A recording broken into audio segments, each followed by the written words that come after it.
landed on episode number 124 of eBay the Right Way. I'm Suzanne A. Wells, your hostess, and today's date is August 2nd, 2023.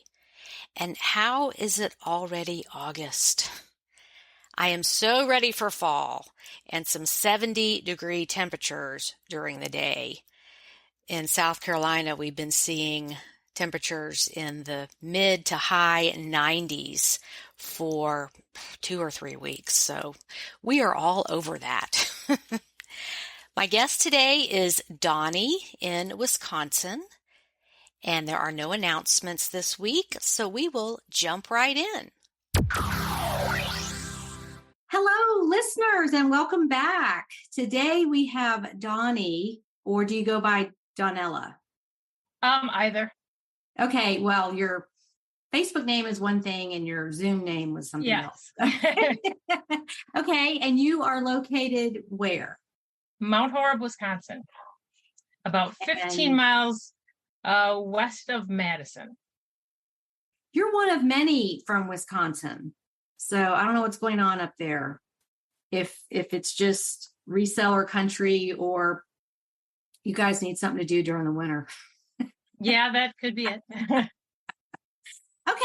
Well, we always start off with what brought you to eBay and to learn a little bit about you. So if you could tell us the story of how you found eBay and why you do it. Yeah. I decided to start because my daughter actually got married last June. She's the first one of my kids to get married. And I know she wanted to start a family at some point, and her husband are both teachers, and the economy around here, daycare is really expensive. So I made a comment to her that, when you have kids, I will do daycare for you, because I did daycare for 23 years in my home. Oh, wow. Yeah. So I know all about kids. You must have like patience of steel. With kids, yes. Good for you. I actually started off in early childhood education and did that for a couple of semesters. And then we went like on site to the schools, and I was like, I can't do this. I'm not cut out for it. Let's put it that way. So I love kids. And you on that. Yeah. Patience obviously runs in the family because she's a special ed teacher in high school. So. Oh, okay. Yeah. So I told her that I would do daycare for her, and let's see, I got out of daycare. I worked at a vet clinic for 4 years as a veterinary assistant. And then I went to a swim school, and I taught swim lessons to little kids for 4 years. Okay. And I loved that. But that was bought out by a corporation instead of being locally owned. So then it wasn't quite so much fun to work there. Mm-hmm. So I told her that I would, keep my schedule open when the time came, and I would do daycare for her. And then I was trying to figure out what I was going to do when I left the swim school. And I had heard some podcasts and I'd watched some stuff on YouTube, and I told my husband, I've got this great idea. And he's like, oh, Lord, I know. Is that something you say a lot? And then he's like, oh, what are we getting into here? Well, he didn't think that there was any way, I would be able to make any money. And when was this? What year? Do you remember? This was I've only been selling for about 10 months. Really? I thought you'd been doing this a long time. You had me fooled. Okay. I've had an eBay account. I've had an eBay account since 2019. I got the account because I purchased something. I hadn't even gone on eBay until I decided to start selling. I didn't go back to it at all. The app was on my phone. I never looked at it. Didn't know anything about it. Yeah. So I told her that I would start eBay now and work another job, and then get to know it, get familiar with it, build it up. And then hopefully by the time she has kids, it's something where I can make enough money to fill in, because I can do it at her house while I watch her kids. I said, your kids will just be really familiar with every thrift store in town. And and that's why I started. Okay. So there's still no baby on the way, so I got plenty of time. Okay, good. All right. Well, do you remember some of your first sales? For other people who are listening, there are a lot of listeners that haven't started yet. They're getting ready. Maybe they're waiting to retire, or it's not because they don't want to. It's just something is in the plan that's keeping them from doing it yet. Right. So I love having newer sellers on because that's very relatable to other people who haven't started yet. Right. So, yeah. I didn't want to wait because I just had a feeling that in the beginning, there's a learning curve, and I wanted to be able to go into it slowly. I've gotten into it faster than I wanted to. I've kind of, I don't want to say I'm in over my head, but it has gone faster than I thought it would. That's wonderful news. Not always on the income side, on the buying side. I did make the mistake of starting to buy before I started selling. Okay.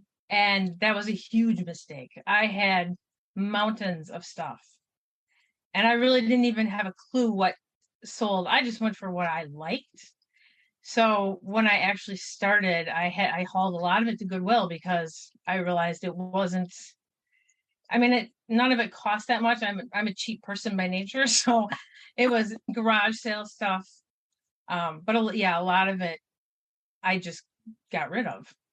But my first sale was from a garage sale. I bought a wrapped set of provincial tableware. It's mid-century, but it's all plastic. It was like a butter dish, salt and pepper shaker, and a napkin holder. Okay. And I think I paid like $12 for it.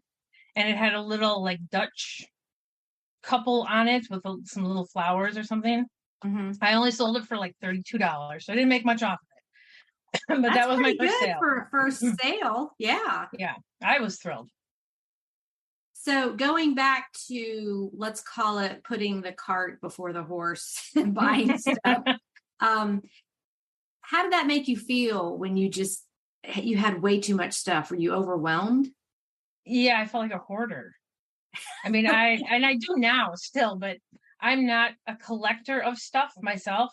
There's a few things, but I've really tried to pare down the stuff in our house because we have a very small house. We had 4 kids, and it always felt overwhelming for the last 30 some years. And now that we're down to just one living at home, I've tried really hard to clean out. And I was a yearly garage sale person and had my own. It was overwhelming to see all this stuff and then go, now, how do I do this? And then I learned how to list, and I went, oh my gosh, it's not a lot of work, but it is time consuming, especially when you start. And then having to look everything up. And I was like, oh, I'm not doing this for all this little stuff. And a lot of it was little. It's monotonous.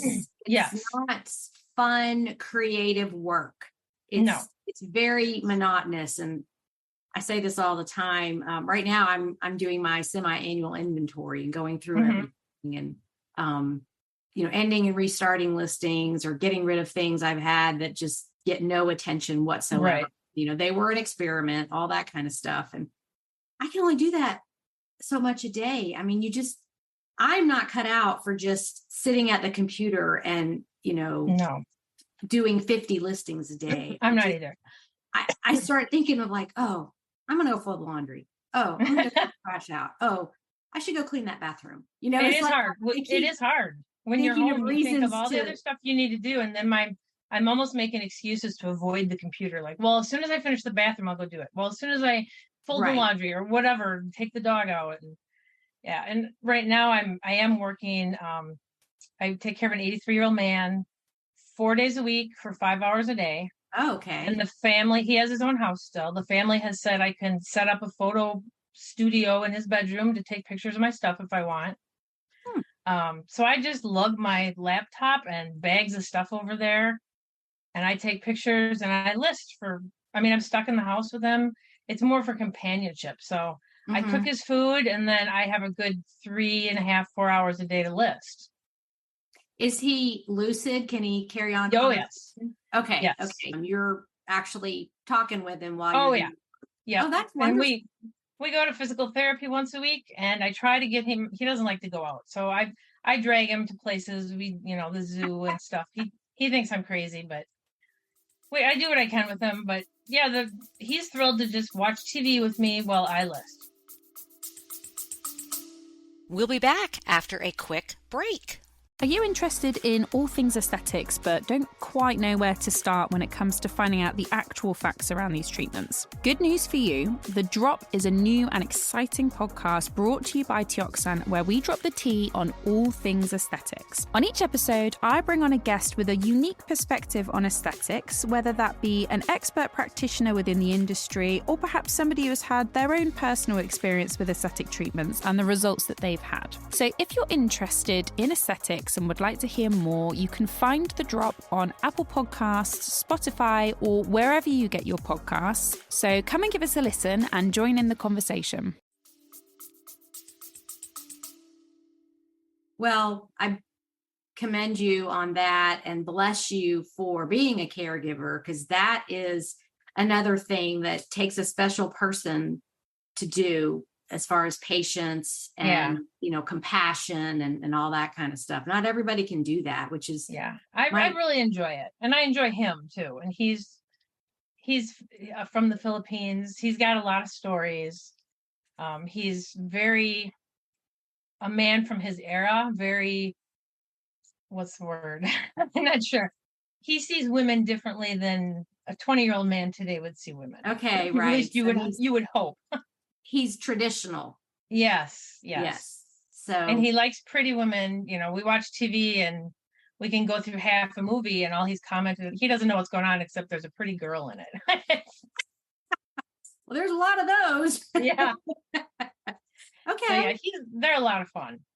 Well, you get a gold star for figuring out how to pack more into a day instead of just sitting there watching TV doing nothing. You're able to be productive and do something interesting. Do you ever talk with him about the items you're photographing?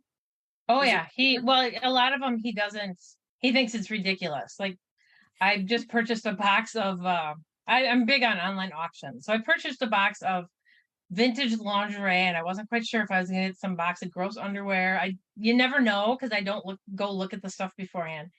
But it ended up being, I think there were 12 bras in there, JCPenney vintage ones with the tags on them. Okay. And then there were 6 pairs of granny panties. And he just thought that was hilarious that I was taking pictures of old woman's big underwear. And I actually sold a pair today for $36 and he could not believe it. Congratulations. Yeah. And I just listed them yesterday. What was special about them? Nothing other than they're huge and they have lace around the edge and they're sheer. They had the tags on them. Otherwise I wouldn't have sold them. But right. Yeah. Okay. I've got a pair that's, oh my gosh, it's a tremendous size. I don't even know what size it is. It's like you could make a pillow out of it or something. I don't know, but they're pink and I think they're Sears. So I know they're going to sell eventually. I had one pair of granny panties literally for 2 years. I just kept ending them and restarting. They were either Vanity Fair or Vassarette. Mm-hmm. They had lace and they were sheer and they were, the big old granny panties. And I just was like, what am I doing wrong? And they eventually sold for like $60. Oh, wow. I think it takes the right person that wants whatever specific about that, that particular item. Yeah. So I guess nothing's off limits for you, right? No, I will sell anything that I think will make money. Did you say you have a store? I do. I just started a store a month ago. Okay. And how many items do you have? 420. That's great. Which is it's manageable if I can. We're working on more storage in the house because the problem is I don't have anywhere to store in an organized fashion the stuff that I've listed. I mean, the death pile can all sit in a heap. That's fine. But the listed things, I have boxes that are labeled so that I, can find stuff when it sells, because I, in the past, have not been able to find something when I sold it. And that was horrible. So yeah, we're working on making some more space in some other rooms of the house for me to store things. Oh, that I've because like listed. you only have one kid left there, so you've got some Right. extra space. So Good I for have you. one room. My husband took one extra room, and then we have a big bedroom downstairs that my youngest is in. Okay. So, and then we have a small utility room, which is where I think we're going to put some storage space for me, Mm-hmm. for my stuff, because it gets a little overwhelming, and I just don't have any more room for Rubbermaid boxes in this room. Well, maybe one day you can have a she shed outside. That would be awesome. And I would want that for me, and I know, the problem is I am a huge crafter, so I have not only is all my eBay stuff in this room, but all my arts and crafts stuff is also stored in here. So okay. I sort of have sections of the room, like this corner is my paints, and this corner is my, whatever, and then all my eBay stuff's over here, and so yeah, it's a little squished, but Have you been through your craft stuff to sell some of it? yes, actually before I even had a thought of doing eBay, I did have to go through my craft stuff because I had so much stuff for projects that I wanted to do that it almost started to feel like a weight. Like Mm-hmm. I want to get to it, but I couldn't find the time. And it just, I wanted to do this stuff so bad. It's like a weight, like just drags you down. I had too much stuff I Yeah. wanted to do, so I had to get rid of a bunch of it. I think that's common among crafters. I did a lot of crafts before I started having kids and then at the time. But it's just all these projects you want to do. Oh, I can't wait to make that. And you'll be out at Michael's or Joann's or Walmart, wherever you get your stuff. And you just start stockpiling all these supplies and kits. And then you look at when my mom came to live with me, she just had, I think maybe at least 10 of those big Rubbermaid tubs full of craft stuff. Yeah. I learned a lot selling her stuff back when I first started. Mm-hmm. I was just like, Mom, when did you think you were going to have time to make all this? I mean, and she really, in her older years, 60 and up, she was always working on 2 or 3 projects. She just loved doing it, just cross stitch and crewel, and she knit instead of crochet. She didn't crochet. Yeah. But just all this yarn and cross stitch kits and threads, and she wasn't into like the glue gun stuff. No, I'm not either. Where she would be like making wreaths and all this stuff for everybody, but she made every single child. So there's 4 of us, and we were all married at one time. And there's, I think 9 grandchildren, and she made every single one a Busilla sequin stocking. Oh, cool. Every single person in our family has one. That would take forever. Yeah, that was her mission. And then she started making baby blankets, cross-stitch baby blankets with their names on it. And she was always working on something. So yeah, that's how I am. I like to have 3 or 4 projects at one time, because if you get bored with one, you can set it down, do another one for a while till you get tired of that. So I always have multiple things going on and waiting in the wings to be picked up again. We'll be back after a quick break. Are you ready to gain the inside scoop on business success? Introducing Vantage Point, the podcast that unveils the secrets of Australian business success. Join us as we sit down with inspiring founders and CEOs and discuss the journey to building multi-million-dollar businesses. Discover the hidden gems of the business world and gain insights that could change your financial future. Subscribe now to Vantage Point on your favourite podcast platform and be inspired by the success stories that Australian businesses have to offer.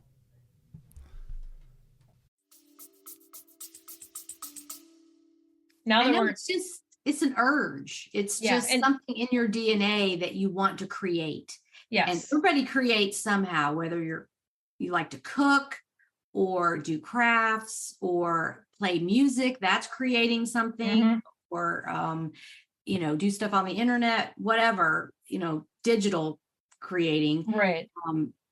And it never goes away. You just are like that all the time. Yeah. I have a banjo that I was going to teach myself how to play, that I'm still working on that. I haven't gotten it out in months, but I go through phases with it like everything else. You're very versatile. Yeah, I like to try everything. That's wonderful. What a wonderful attitude to have. And then if you try it, you don't like it, then you know you don't like it. Right. And so on that note, people go on Yelp or Google reviews for, restaurant reviews or whatever. And I just don't do that. I don't care what other people think. Everyone else might hate it. And I love it. And I do look at reviews for a lot of stuff. Okay. Now, when I buy on eBay, I don't look at the reviews. Like when I first heard someone say how important the reviews were, I thought, well, who on earth takes the time to read those?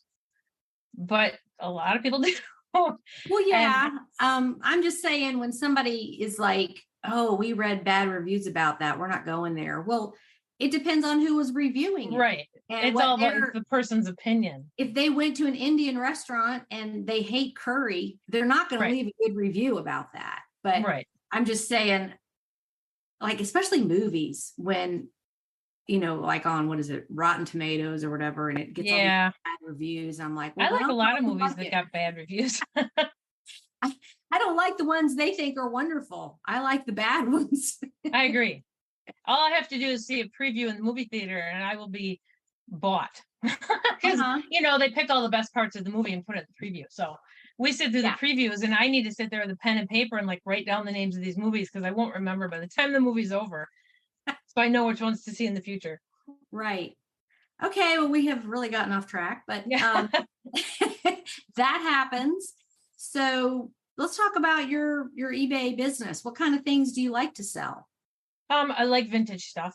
And I love like, I'm big on estate sales too. And I love to go into, it sounds horrible to say, I love to go into estate sales where the people have died or moved to a nursing home. Cause it's a sad thing, but they're old people. They always have stuff they take care of their stuff. So much better than, you go to a garage sale for some woman who's in her 20s or 30s. You don't necessarily find stuff that's cared for that well, but you can find someone who's 80 or 90, their stuff is immaculate. All their kitchen stuff is like in the original box. They keep things stored in the original box. And it's probably something they've had for 40, 50 years because stuff was made so much better back then. I love coming across that kind of stuff. Well, and I wonder if it's because that it's called the silent generation, I guess. We're born right around after the Depression, and it was still a lot of that hanging on to stuff because you might not have it later and take care of things because you may not be able to get that later. Maybe, I guess at this point, people that were adults during the Depression are long gone, but that carried over to their children. Their like family ethics was better take care of that. That's what I heard growing up. You better take care of that. Yep. You might not have money to buy you another one if you break it, or we won't have money to buy you another one. Right. We're not buying you another one. Yeah. We learned to take care of our stuff. It didn't get replaced if you were careless with it. Yeah. I love to find stuff that's well made a long time ago, and it's still in beautiful condition, still totally usable, because I look at the stuff, some of the stuff I have in my kitchen, and it's plastic, it's junk, I melt it on the stove or whatever, toss it because a new one is only a couple bucks. It's tempting to keep a lot of the stuff I buy actually, but I don't because I don't need all that stuff in my kitchen, but I love finding that kind of stuff. And towels. And vintage items are just so fascinating to look at. Like, wow, they really made this, salt and pepper shaker in the shape of a mushroom to match the plates and it's just stuff that is so random and odd but it's been preserved in those homes. A lot of those people have lived there 50 years. Yep. Like, and the first place I go in an estate sale is the kitchen and the bathroom to look for towels. Because I found bathroom towels that have like the bright 70s colors on them. I found them several times and I don't know if they don't dry their hands, they don't use them, but they look so new. I just sold 4 of them that I paid $4 for $36. And they were just bright flowers, spring made. So they were bath towels. No, they were just hand towels, like to dry your hands on in the bathroom. So like Brady Bunch style, flowery. Exactly. Okay. So yeah, I mean, back in the day, I remember when my mom was going to have bridge club at our house, and she would polish silver for a week and iron linen tablecloths, and then she'd put out the fancy towels in the bathroom. And she's like, "You kids don't touch those. Those are the fancy towels. Use the craft ones under the cabinets." Or don't even go in that bathroom at all. You can't use that downstairs bathroom. I'm having bridge club and it has to look nice. So yeah, the whole thing with the fancy towels that were for guests only. Yeah. Yep. Okay. That was a good sale. What other kind of things do you look for? Well, kitchen stuff, anything that's in the box. I don't do the Pyrex stuff because every estate sale company way overprices them. And quite honestly, I don't know how long this is going to hold out where people are willing to pay a lot of money for Pyrex. I don't want anything to do with it. I think you and I are on the same page. It's just like all the, Cinderella and the butter print and all that kind of stuff. Yeah, no. See them at antique booths for, $200 for 6 pieces. Yeah, that's that's great. That is a whole separate world of people that collect that stuff. And I'm not willing to pay what they want. No. I feel I'm not willing to ship dishes either. Everybody's just passing it around. It's in this person's antique booth, and maybe somebody will buy it, and then they'll take it to their house. And one day they're going to die, and there'll be an estate sale, and somebody will buy it from that. And everything just keeps getting keeps on getting recycled, which is good, I suppose. But yeah. And what else do I look for? Anything craft kits, cross stitch kits. I found what's that? Bucilla? What the brand you said before? It was a twin quilt kit where the pieces of fabric for the top of or a coverlet, not a quilt, a coverlet. Okay. And it was like printed on it, the flowers, and then you had to cut them out and stitch them each petal of the flowers on. And it looked like a lot of work. It was started a little bit, but I paid $3 for it, and I sold it for $146. Nice. Yeah, that was a good one. So it was just the kit. Yep. And it had everything in it. It had all the fabric, all the petals you cut out, everything. And I think thrift stores are onto that. Yes. I used to find them all the time in Georgia. And I don't think it has anything to do with being in Georgia. It was just a while ago, years ago. And I haven't seen one in ages. Yeah. I don't do a lot of thrift stores, but the estate sales are good for those.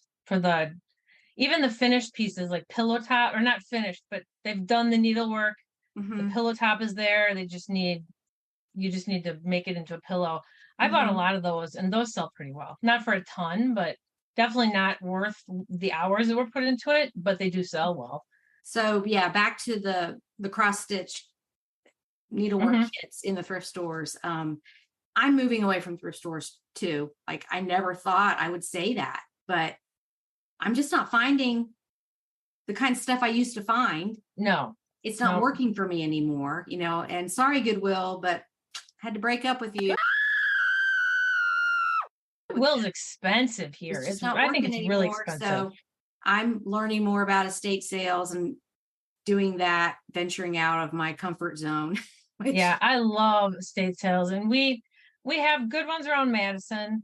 But if we go down to Rockford, which is about a 2-hour drive, my husband and I will go down on Saturdays. And Saturdays is usually the second day for most of the estate sales, so things are 50% off. I don't know why Rockford has so many. Why so many people are dying down there.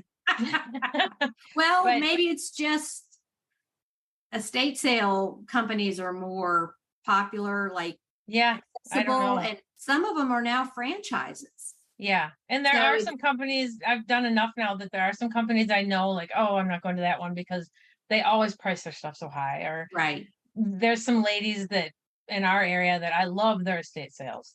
They're awesome. And they're willing to knock prices down for me.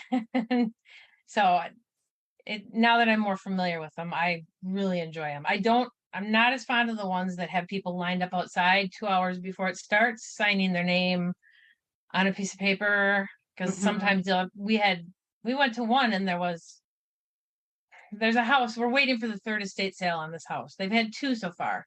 They had to clear space to let people in because she said you literally could not walk in the house. It was definitely a hoarder situation. Okay. This woman had, I think, garage saled every weekend of her life. There was nothing in that house you couldn't find somewhere. She had everything. And there was so much they didn't list it individually that you'd fill a basket and pay $30 a basket. Okay.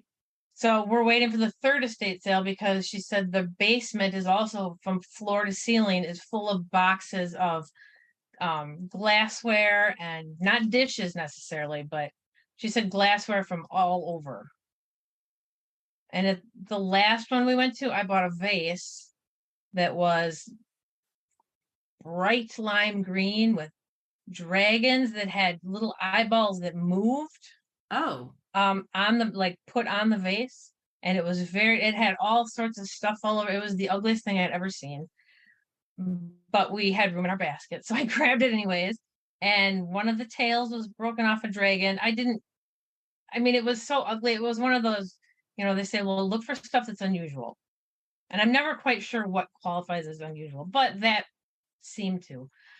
So I got home and took a picture of it on the Google thing to look it up. And it brought up 2 that were sold at auction for $600. Excellent. So I wasn't sure there were, other than the tail, there were a few other small pieces broken off. So I put it up for like 130, and within 20 minutes, I had a sale on it and they took it. So, and then I was worried about shipping it, but that's another story. Did you consider putting it on auction because it was kind of rare? I should have, I suppose, but I've done one auction and I wasn't thrilled with it. But then I didn't know a lot about thinking ahead about when to start it so that it ends on a certain day. Or you don't need to do that. No, that is an old idea, past its time. People used to time their auctions to end around like when TV shows were on and stuff like that. Yeah, I heard someone say it doesn't matter on now Sundays. Because everybody has a phone that they can bid from. There are auction sniping services where you can put in your bid and it doesn't go in until the last few seconds. Okay. Which is good if you're a buyer. You don't bid early because that encourages more bids. Yes. So if you're a buyer, don't do that. Use these auction snipers. And I've started doing some auctions on things that are higher dollar. I'm just kind of tired of these things sitting so long. Yeah. I sold a quilt last week that I paid $3 for, and the pattern was Grandmother's Garden. It's like honeycomb kind of flowers pattern. Okay. And some of them had sold in the past for $700. Wow. I've had it for a year and a half, and I'm like, okay, it's time to do it. So I put it on auction starting at like, I don't know, $99 maybe. It sold for $142, but it sold. Right. And the person paid. So I've started doing that with items that are kind of not the run-of-the-mill items, or just to get a little bit more turnover in my store. I'm becoming a let it go kind of person. Right. Because after doing this for so long, you just have to change it up every now and then. And so like everything in my store was fixed price with best offer. Yep. I'm getting away from clothing. I'm still doing it. I hate clothing. I've got too much. I don't like how much I have, and it just doesn't move like it used to. Yeah. And I have some, but not a lot. But I just want to encourage you to try auctions, especially if you don't know what it could sell for. If prices are all over the place, or it is an unusual item. And I do 5-day auctions. Just 7 seems too long. Yeah. people lose interest and they just, I don't want to wait. And I always put a buy it now because that encourages people to bid, because if they bid, then the buy it now goes away. Right. So even if it's a really high buy it now, it encourages people to bid early to get that buy it now off there. I'll have to keep that in mind. So yeah, just try that, experiment with it. I mean, you can't really go wrong. Just start it at 3 times what you paid for it. And, right. And, there's always more where that came from. Right. You don't want to kick yourself, don't start it at 99 cents, but, unless you just want to get rid of it, but, there's just always more where that came from. So I feel like that's what we need to do now with the way eBay is, with the number of sellers on there. You just have to be a little more aggressive these days. Yeah. And with the amount of stuff I have right now and our lack of storage, I've been trying to go more in a mindset of moving stuff to try to bring my numbers down a little bit until we get our storage situation fixed. Right. So I don't feel like I'm drowning in stuff. Right. And I have to quit doing the online auctions because it's so easy to come home with a carload of stuff because I'm like, oh, nobody bought that lot. It's almost done and it's only $3. And I come home with a lot of stuff, and it's not bad stuff. I can't get to all of it, and it overwhelms me. Right. And it's, you've got that devil on your shoulder saying, you better get it. Yeah. Someone else is going to get it. It's only $3. And these places have auctions every week. They're consignment auctions. So anyone can walk in and put something up for auction. So it's just a mishmash of stuff every week. So it's not like there's not always going to be more. I just have to. Then you got to listen to the angel on the other shoulder that says, there's plenty more where that came from. Yep. Give yourself time to catch up. You're never going to run out of things to sell. Ever. You've only been in this business for 10 months. I've been doing it 20 years. Yeah. It's like finding stuff to sell has never been an issue. Yeah, I'm sure. I want to find better stuff than I'm seeing in thrift stores right now. I've even started doing some antique mall stuff. Do you ever do that? I have not been in an antique mall in a long time. Well, they're not really antiques, but right. I found some good stuff. I was just exploring other options, and each booth is owned by an independent person. Different person. Yeah. And they can put stuff on sale however and whenever they want. I stumbled into one that had 75% off Christmas. Oh, wow. Hey, let me look at this, and 40% off something else in another booth. But if you're willing to look through it and be picky, you can find stuff in those places, but you don't have to do that. I'm just kind of saying that's what I need to do, is be more picky. And I would like to get to a point where I'm making less sales, but higher dollar sales. You'll get there. So that I can, because right now, when you're listing stuff and it's like a $10 item, that takes as long as it does for something that's going to sell for $50 or $60. So I really want to move away from a lot of the smaller stuff. And a lot of it, I have a bag sitting next to me for Goodwill to drop off. Because every day when I go through stuff to say, okay, what am I going to take with me when I go to work to list today? I always come across stuff. I'm like, yeah, I'm just going to donate this because I don't want to deal with it. Yeah, I bought that when I didn't know any better. Yeah. Okay. Yeah. And auctions too, the online auctions, a lot of times they'll give you 1 or 2 items that you really wanted, but they also have a lot of junk. So they'll throw in other stuff. And sometimes it's great, but most of the time it's literally junk. But still, you never know. I'm starting to call myself a reseller that specializes in things that people think are worthless. Because like if you look at the free boxes at estate sales, sales, you never know what's in there. And like, they hate that thing. Maybe their ex-mother-in-law gave it to them and they're like, I do not want this in my house anymore.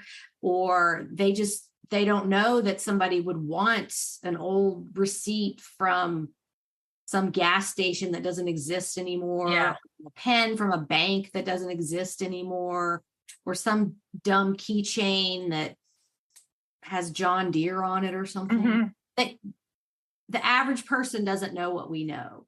Right. So Yeah, I found a lot of stuff that way too. Yeah, the whole "your trash is my treasure" is I need to get a t-shirt that says that. And my mom is a huge garage sailor, and she has this magic touch of when when my sister and I had younger kids, we would always tell mom what we wanted or what we needed, and she could garage sale and find it. It never failed. She could find exactly what you wanted, the brand you wanted. So now I make up lists for her of stuff to look for at garage sales. And so she picks up stuff for me all the time. And she was taking her dog for a walk one night, and she's like, I found this doll in a garbage can. I said, oh Lord, like what is it? Do I want it? And she's like, well, it's just beautiful. It was wrapped in tissue paper and it had the booklet with it and everything. And it was a handmade, I can't remember who made them. Limited, she only makes a certain number of each doll. Is it Madame Alexander? Nope. No. They were made, the doll, it felt like it was made out of like flannel almost, the body of the doll. Mhm. Beautiful handmade clothes on it. I think this one was a Mary, like Mary had a little lamb, but the lamb wasn't with it. Yeah, in the garbage can. And it was beautiful. The hair, it had curly hair, which was still, the curls were really nice. They weren't all frizzed out.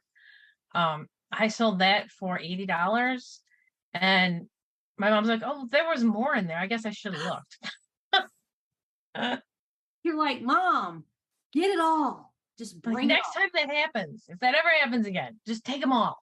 Right. And you can always donate or trash what's no good or you don't want. So you just hear this over and over again with resellers, just these hidden things that pop up, trash picks or on the curb, curb alert. I'm always looking at appliances now when I drive by going, could I take the knobs off of that? Could I? Right, exactly. We'll be back after a quick break. This episode is brought to you by Overpowered Tools. Phone calls can be the lifeblood of a small business, but studies show the majority of inbound phone calls go unanswered. As a small business, you could be missing out on a ton of revenue. Enter the Missed Call Text Back by Overpowered Tools.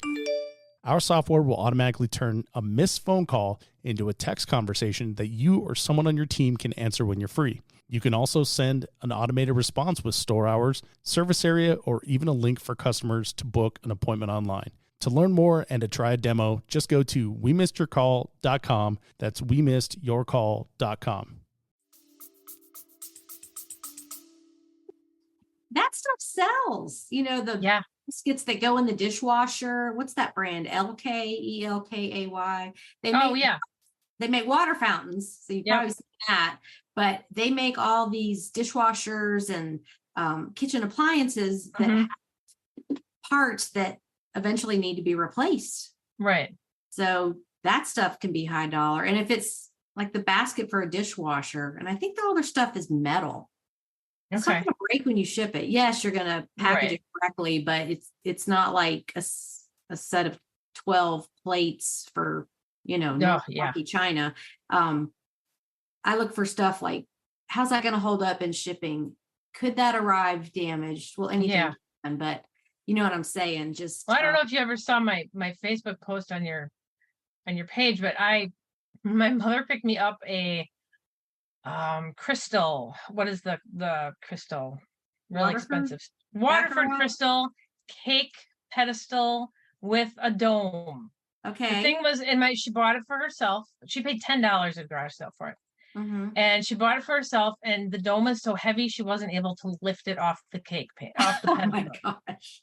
So she gave it to me to sell, and it sat for months, and I just stared at it thinking, I have no idea how I would ship this thing. And I put it up. It sold for $160, $170. Of course it arrived shattered. No. Because I had no idea what I knew what I was doing, but I didn't know what I was doing. I sent it UPS. I did everything I could think of. And then when I asked the woman to send me pictures, she must have, I had double boxed it. She must have taken it out of the box. She sent me a picture of like a box with like 3 packing peanuts in it. Oh my gosh. I was like, okay, where is this? Where's everything else? Well, going back to the dome was too heavy to lift.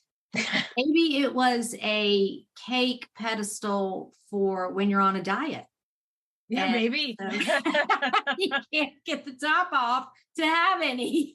It was beautiful, but it was huge. And I mean, it's nothing I would want. I would ever Right. use. And yeah, I'm just glad it's not still sitting on the floor in my room. But if it broke, it broke, whatever. So what happened? Did you file an insurance claim? Because of the pictures, she did send me 5 pictures, and I asked her if she could send a few more, and she wouldn't. I could tell that it was broken in one of the pictures she sent me. And she said, well, I'm not touching it because I could get cut. There's broken glass. Well, okay. So how are you going to clean it up? Yeah. I thought about having it picked up and sent back, and I thought, I don't want to pay for that. Mm-hmm. I mean, it cost my mom $10. It's not the law. It's not the end of the world. So I just let it go, and I'll write it off when I do taxes. It's just one of those lessons learned. Just chalk it up to like education. Okay, now I know. Never to buy that stuff. Or just don't do it. It's nerve-wracking, and so I won't deal with big breakables.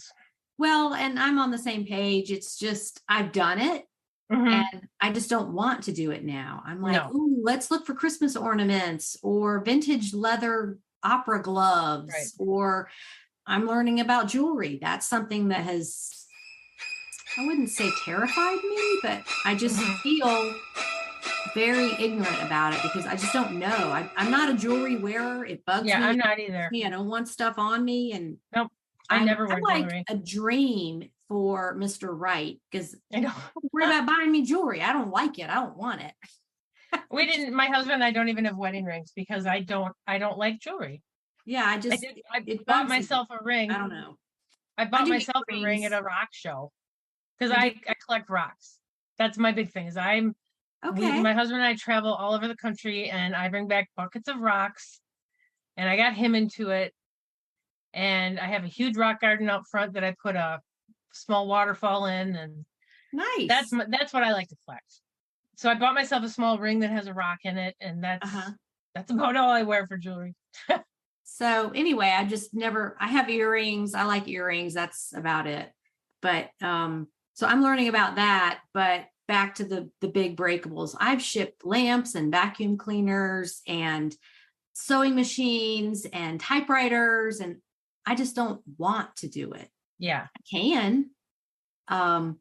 And to the typewriters, those old ones where people take the keys off and make I have one sitting in my bedroom. Okay. So when I see that, I'm like, if I did buy that, that's what I would do. I would just take the keys off and sell those. Yeah. It weighs 2 tons and it's filthy and it needs to be cleaned. And someone told me to use brake fluid, but do it outside. And I thought, I don't have time for all that. Yeah. I don't know if I want to go through that. So gloves and scarves and Christmas ornaments and eyeglasses and lightweight clothing and, pillowcases and those little fancy guest only towels and stuff like that I don't know if it's because I'm getting old or just, I'm always looking at ways to make things more efficient, time efficient, space efficient.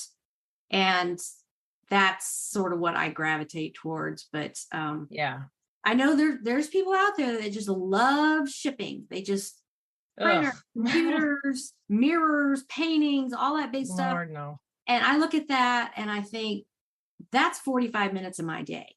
Yeah. If I have to ship that mirror, I don't want it, I'm talking about a big one you hang on the wall. I've done that. No, my soul is tired of that. Yeah. I've done enough big things that I still have a few things. I have a painting, an original oil painting from a Wisconsin artist that somebody found in their attic. I bought at a garage sale for $3. I have a small set of bedside lamps that are like dip glazed from the 60s, I think. They're really cute, but I'm just and they can't come with the lucite shades. I'm dreading the day when someone buys them because with the shades in the base, shipping them all and not having them break because the shades are very brittle.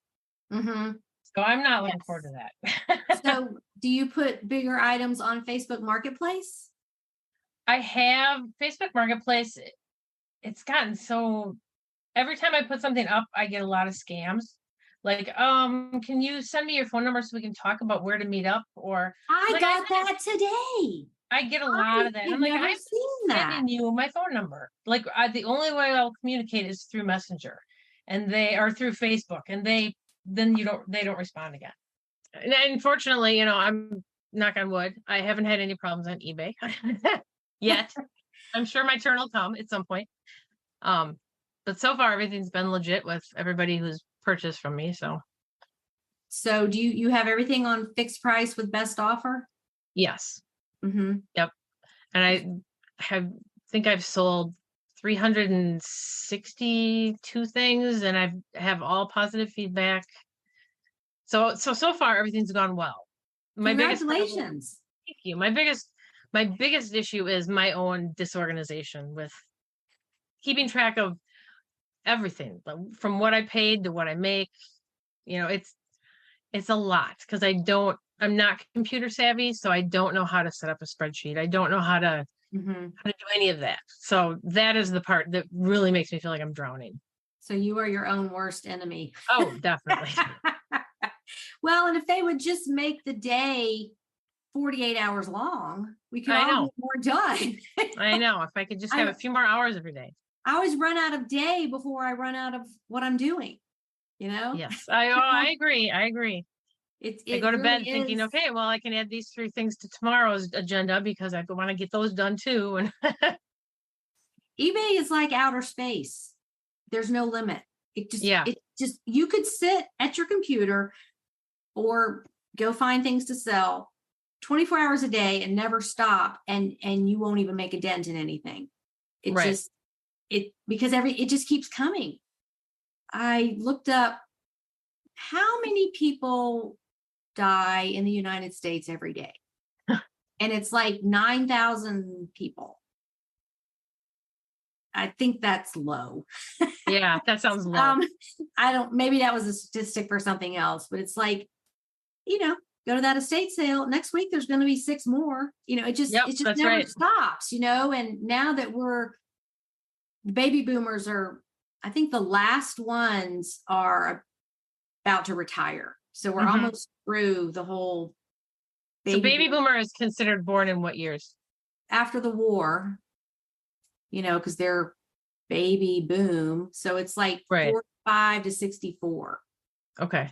So yeah, the ones born in 64 are going to be 60 next year. Mm-hmm. So, and of course, people are retiring early because they can. Right. And I think about that, and I'm like, this huge wave of people that is aging. And yes. Yep. In fact, some of them aren't going to make it to 60. I had a classmate, I graduated in 1984, classmate that dropped dead last weekend. Oh, geez. At the beach with his family on vacation.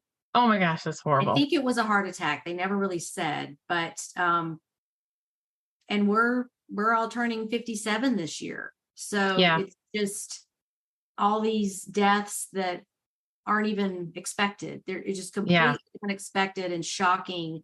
But all of that leads to estate sales. What's going to happen? And then all the people going to assisted living who have to move and downsize and all that. It's just, so it is overwhelming. And I look at them all and I think, well, all those old people that I went to school with, like, how did they get so old and I didn't? Because I know, what is that about? I don't understand. What year did you graduate high school? 90.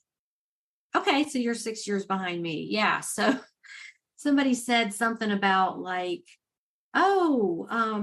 somebody said, that was 30 years ago. And I was thinking that was the 70s. It's like, no, 30 years ago was the 90s. It's like, we are old. I think part of my brain is still stuck in the 80s because that was the high school years.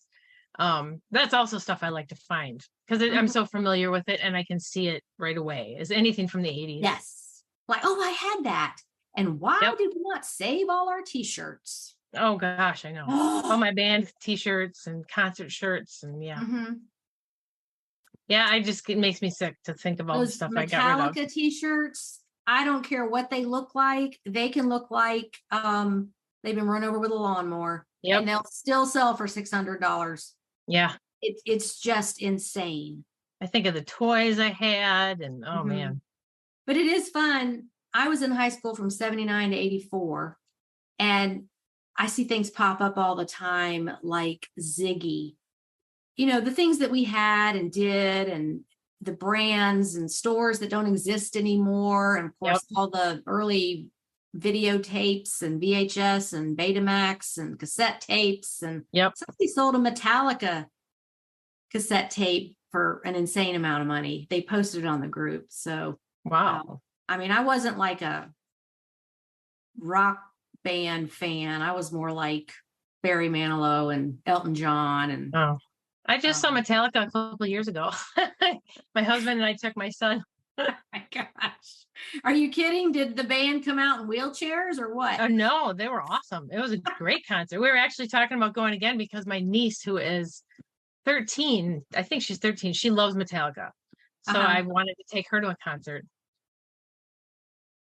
Hey, that makes me not feel old. Do it. Yeah. Hey, that's great. Good for you. Yeah. My older sister was like the big hair 80s rock band lover. Yeah. And then I was like the, Billy Joel and Olivia Newton-John. I'm just down there in my room singing to all these records. And I guess they call it cheesy soft rock. But anyway,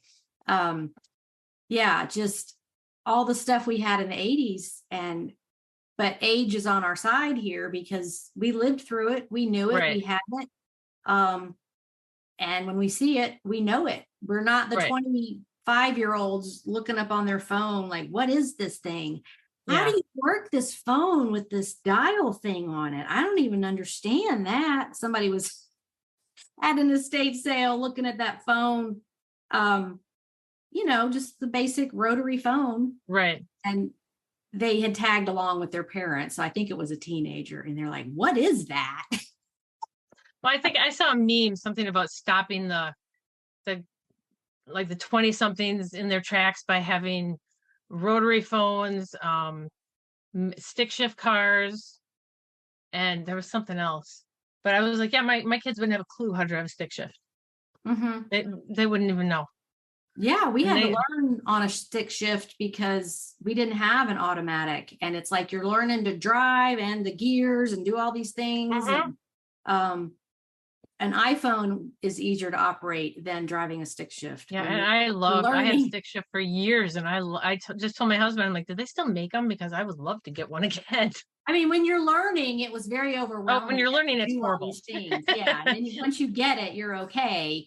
And you can drive anything. It was horrible. It was horrible to learn.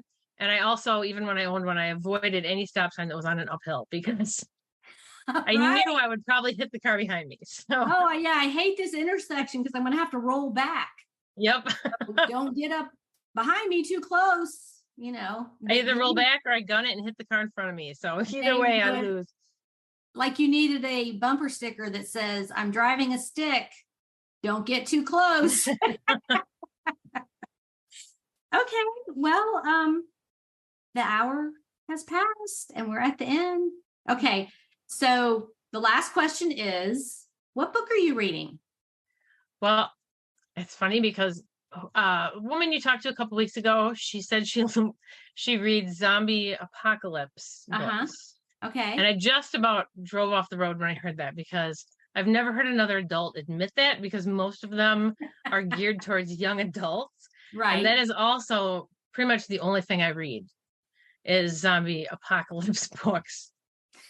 And I thought it was so funny that there's somebody else who is over the age of 20 who reads that kind of stuff. Yes, and enjoys it.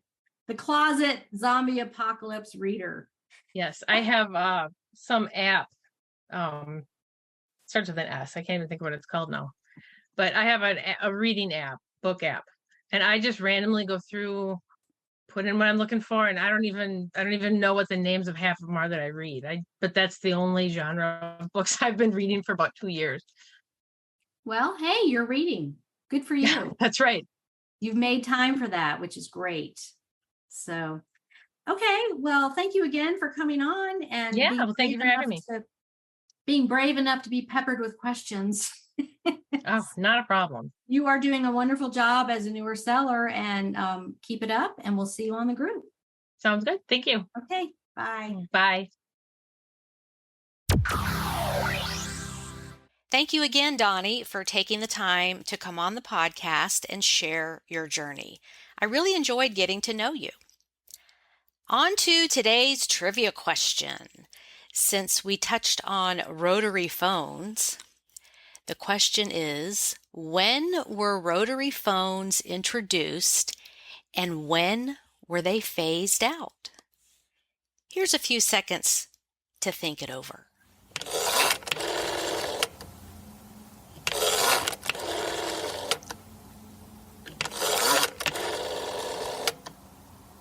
Okay, the official word is rotary dial phones were introduced to American consumers in 1919, but they did not become widely used until the mid-1950s. Until then, people relied on phone boxes with magneto cranks or battery switches. Rotary phones went out of style in the 1980s. The rotary dial phone was once the be-all and end-all of telephones. Like the cell phone of today, everybody had one, and they ruled domestic communications for decades. Now, think back if you used a rotary phone. Didn't you have that friend who had several zeros in their number, and you had to wait for the dial to spin all the way back around to its original starting point?